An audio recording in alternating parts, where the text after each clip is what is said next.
Good morning again, everybody. So what you are hearing now is our roasted chicken that we're cooking using our salad master. So ito yung magiging lunch natin today. So pakita ko lang how it looks like inside. So ayan na siya. Kumukulo na.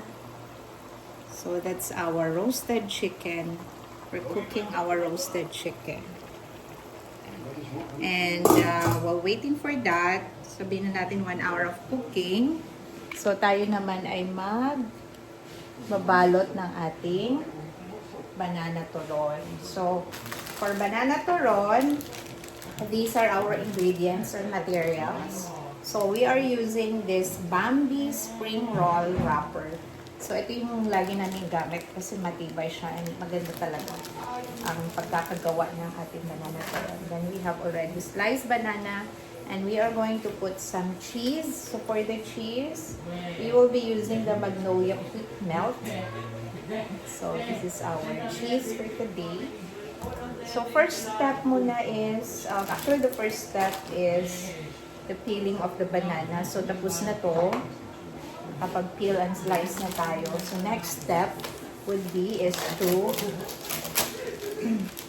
remove na the spring roll. So, these are total of how many are these? Ayan, approximately 8.5 square inch of wrappers. So, ang babalutin lang naman natin probably half of this.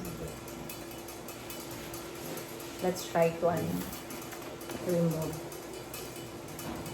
the wrappers kasi magkakadikit siya. So, 1, 2,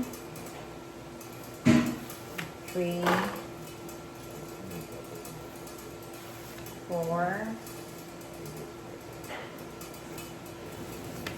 5,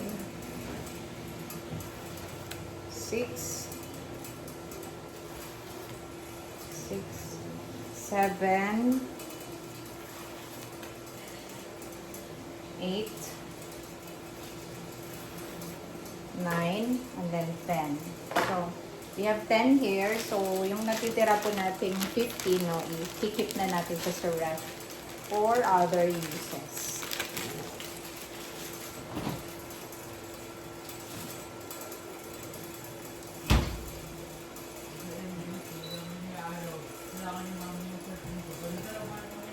Okay, so next is for us to slice our cheese.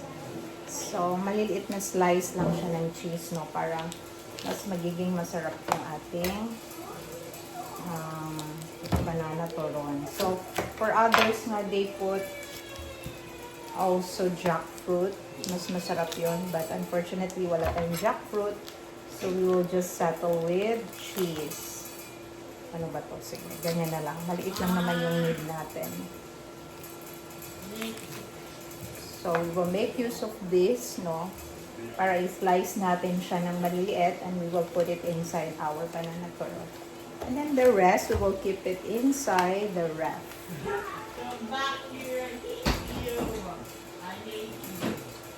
Boys!